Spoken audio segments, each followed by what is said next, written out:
வணக்கம் and welcome to Dhanyas designers. இந்த வீடியோல hand embroidery பாப்போம். hand embroideryல running stitchும் back stitchும் எப்படி பண்றது அப்படின்றத பாப்போம். hand embroideryக்கு நான் டோலி பிராண்ட்ல thread எடுத்துர்க்கேன். இதுதான் hand embroideryக்கு யூஸ் பண்ற thread.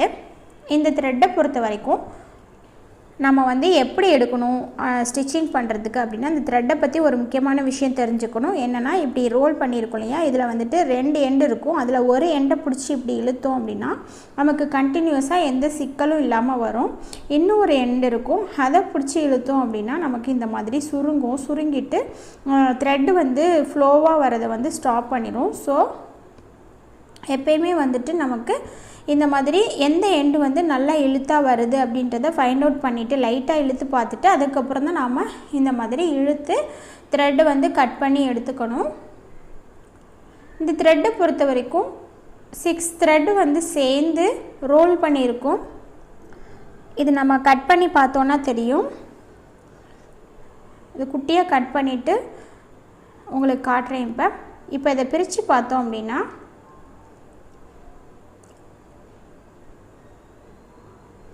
பாத்தீங்கனாவே தெரியும் 3 + 3, அதாவது ஒவ்வொருமே வந்து ஒவ்வொரு ஸ்ட்ராண்டா இருக்கும். 6 strands வந்து ஒண்ணா சுத்தி இருக்கதா வந்து இந்த நார்மல் hand embroidery thread. ஆங்கர்ன்ற பிராண்ட்லயும் இதே சேம் thread இருக்கு, டோலிலயும் இருக்கு. ரெண்டுமே நல்லா தான் இருக்கும். வேற பிராண்ட் வாங்கணும் அப்படினா நீங்க தண்ணில போட்டு நனைச்சு பார்த்துட்டு சாயம் போகுதான்னு செக் பண்ணி யூஸ் பண்ணுங்க.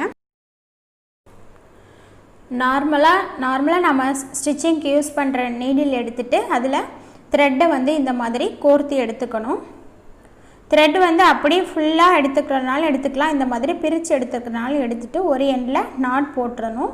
நான் வந்து 4 strands வர மாதிரி பிரிச்சு எடுத்துர்க்கேன். எனக்கு thickness கம்மியா வேணும் அப்படின்றதுனால. சோ போட்டுட்டு நமக்கு எங்க ஸ்டிச்சிங் வேணுமோ அங்க இருந்து ஊசியை இன்சர்ட் பண்ணிக்கணும். இன்சர்ட் பண்ணிட்டு நமக்கு எவ்வளவு லெந்த் ஸ்டிச்சிங் வேணுமோ அந்த லெந்த் விட்டுட்டு உள்ள மறுபடியும் இன்சர்ட் பண்ணி எடுக்கணும். உள்ள விட்டுட்டு திரும்ப வெளியில எடுக்கும்போது நமக்கு கை வந்து ஒவ்வொரு தடவையும் கீழ கொண்டு போனா வளைக்கும்ன்றதுனால இந்த மாதிரி ஊசியோட ஒரு எண்ட் இருக்குலையா அதை வந்து பெண்ட் பண்ணிக்கணும். அதாவது இது ஏதாவது ஹீட்ல காட்டிட்டு எடிக்கு மாதிரி வச்சிட்டு நாம வளைச்சு விட்டோம்னா அது பெண்ட் ஆயிரும். ஆல்ரெடி நான் ஒரு வீடியோல இத சொல்லிருக்கேன். நார்மல் நீடில் இந்த மாதிரி யூஸ் பண்ணோம்னா நமக்கு ஹேண்டில் பண்றது ரொம்ப ஈஸியா இருக்கும். இந்த மாதிரி மேல இருந்து ஒரு கையிலே உள்ள விட்டு எடுக்கறனால எடுக்கலாம். இப்படி எடுக்கும்போது என்ன ஆகும்னா ஊசி இருக்குலையா அது ரொம்ப மெலிசா இருக்கிறதுனால ரொட்டேட் ஆகும் நம்ம கையில ஹேண்டில் பண்ணும்போது. சோ அத அவாய்ட் பண்ணனும் அப்படினா இன்னொரு ஹேண்டை வந்து நம்ம அடியில வச்சுக்கலாம். ஸ்டாண்டோட அடியில வச்சிட்டு அந்த ஊசியை வந்து மேல கொஞ்சம் மேலே தூக்குன மாதிரி விடலாம். இப்போ அதையும் நான் உங்களுக்கு பண்ணி காட்டுறேன். இந்த ஊசியை பொறுத்த வரைக்கும் ஒரு எண்ட்ல நம்ம ரொட்டேட் பண்ணியிருக்கிறதுனால பெண்ட் பண்ணியிருக்கிறதுனால ரொட்டேட் ஆகிட்டே இருக்கும். ஸோ இப்போ பார்த்தீங்கன்னா தெரியும் இன்னொரு ஹேண்ட் வந்து நான் அடியில் வச்சுருக்கேன். அந்த இடத்துல வச்சுட்டு உள்ளே விடும்போது அப்படியே ஜஸ்ட் ஊசியை மேலே எம்பி விட்டோம் அப்படின்னா அது மேலே வந்துடும்.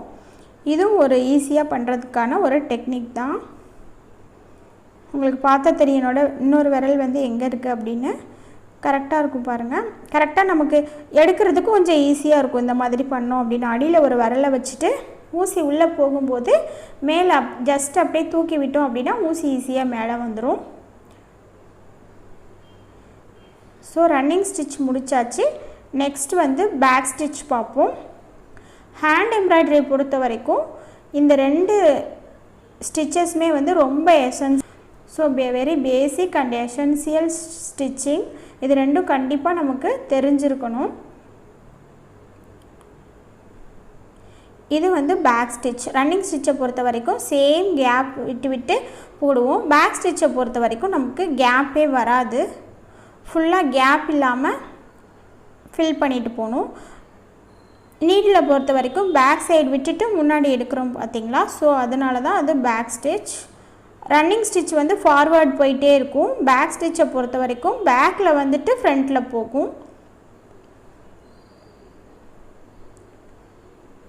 ஸோ ரன்னிங் ஸ்டிச்சுக்கும் பேக் ஸ்டிச்சுக்கும் என்ன டிஃப்ரென்ஸ்னால், ரன்னிங் ஸ்டிச்சில் இடையில கேப் இருக்கிறதுனால நம்ம இந்த ஸ்டிச் யூஸ் பண்ணி எந்த ரெண்டு கிளாத்தை வந்து ஃபிக்ஸ் பண்ணோம், ரெண்டு கிளாத்தை வந்து சேர்த்தோம் அப்படின்னா கொஞ்சம் கேப் விழும், அதாவது கொஞ்சம் இழுத்து விட்ட மாதிரி இருக்கும் பிரித்து பார்த்தோம் அப்படின்னா. பட் பேக் ஸ்டிச் யூஸ் பண்ணி ரெண்டு பீசஸை வந்து ஜாயின் பண்ணோம் அப்படின்னா கேப் விழுகாது. ஸோ நல்லா டைட்டாக பிடிச்சிருக்கும். ஸோ ரெண்டு ஸ்டிச்சுக்கும் உள்ள டிஃப்ரென்ஸ் இது தான். இந்த ரெண்டு ஸ்டிச்சையும் நம்ம ஆரி எம்ப்ராய்டரி ஒர்க் பண்ணும்போது எப்படி யூஸ் பண்ணலாம் அப்படின்றது ஒரு முக்கியமான விஷயம் இருக்குது, யூஸ்ஃபுல்லான விஷயம். ஸோ அந்த விஷயத்தை தான் வந்து நான் அடுத்து சொல்ல போகிறேன். ஸோ ஸ்கிப் பண்ணாமல் வீடியோ ஃபுல்லாக பாருங்கள்.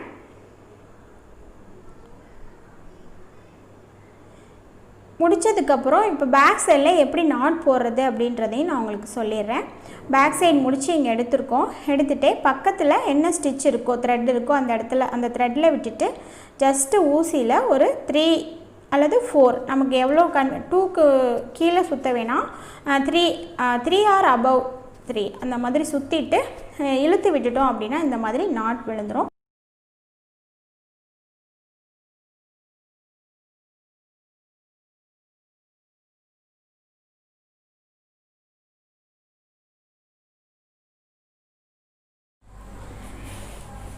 இப்போ பார்த்திங்கன்னா அந்த பேக் ஸ்டிச்சையும் ரன்னிங் ஸ்டிச்சு ரெண்டையுமே வந்துட்டு எதுக்கு யூஸ் பண்ணலாம் அப்படின்றத சொல்ல போகிறேன் உங்களுக்கு. அந்த ரெண்டு ஸ்டிச்சும் வந்து வெரி எசென்ஷியல் அண்ட் பேசிக்னு நான் ஆல்ரெடி சொல்லியிருந்தேன். கண்டிப்பாக வந்து நமக்கு வந்து தெரிஞ்சிருக்க வேண்டிய ஸ்டிச் அப்படின்னா ஃபஸ்ட்டு வந்து நம்ம அதை தான் கற்றுக்கணும் எம்ப்ராய்டரியை பொறுத்த வரைக்கும். அதை வச்சு நம்ம என்ன பண்ணலாம் அப்படின்ற அதோட யூசேஜை இப்போ பார்த்துருவோம். இந்த ப்ளவுஸ் பார்த்திங்கன்னா என்னுடைய ஃபஸ்ட்டு ஆரி ஒர்க் ப்ளவுஸ், அதாவது ஃபஸ்ட்டு ஆரி ஒர்க் பண்ண ப்ளவுஸ் வந்து நான் இதுதான், இந்த ப்ளவுஸில் தான் நான் பண்ணேன். ஸோ இதில் ஃபஸ்ட்டு பண்ணனால நிறைய மிஸ்டேக்ஸ் இருக்கும், இது பார்த்தாவே தெரியும். இந்த இடத்துல பார்த்திங்கன்னா இங்கே வந்துட்டு இவ்வளோ கேப் வரக்கூடாது இல்லையா, இது வரைக்கும் வரணும். பட் நான் இது வரைக்கும் தான் பண்ணியிருக்கேன். ஸோ இந்த மாதிரி நிறைய மிஸ்டேக்ஸ் இந்த ப்ளவுஸில் இருக்கும். இந்த ப்ளவுஸை வந்துட்டு நான் தனியாக உங்களுக்கு எக்ஸ்பிளைன் பண்ணுறேன். இப்போதைக்கு இந்த ரன்னிங் ஸ்டிச்சும் பேக் ஸ்டிச்சும் எதுக்கு யூஸ் ஆகும் அப்படின்றத மட்டும் உங்களுக்கு இதை வச்சு காட்டலான் இருந்தேன். ஏன்னா நான் அதில் அந்த ஸ்டிச்சஸை வந்து நான் இதில் யூஸ் பண்ணேன்.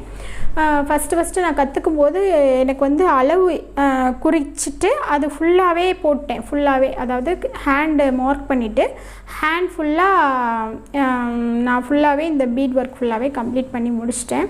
ஸோ முடித்ததுக்கப்புறம் தான் எனக்கு தெரிஞ்சுது அந்த ஸ்டிச்சிங் பண்ணும்போது சைடில் வந்துட்டு இந்த சைடு பிடிப்போம் இல்லையா, இந்த சைடு பிடிக்கிற இடத்துல பீட் ஒர்க் வந்துச்சுன்னா எப்படி ஸ்டிச் பண்ணுறது அப்படின்றத நான் யோசிக்கலை, நான் அது மிஸ்டேக் கேட்கல, நான் பாட்டுக்கு பண்ணிட்டேன். அவங்க சொல்லி தரும்போது வந்து பண்ணியாச்சு. ஸோ அதனால் ஸ்டிச் பண்ணும்போது அந்த ப்ராப்ளம் வந்துச்சு.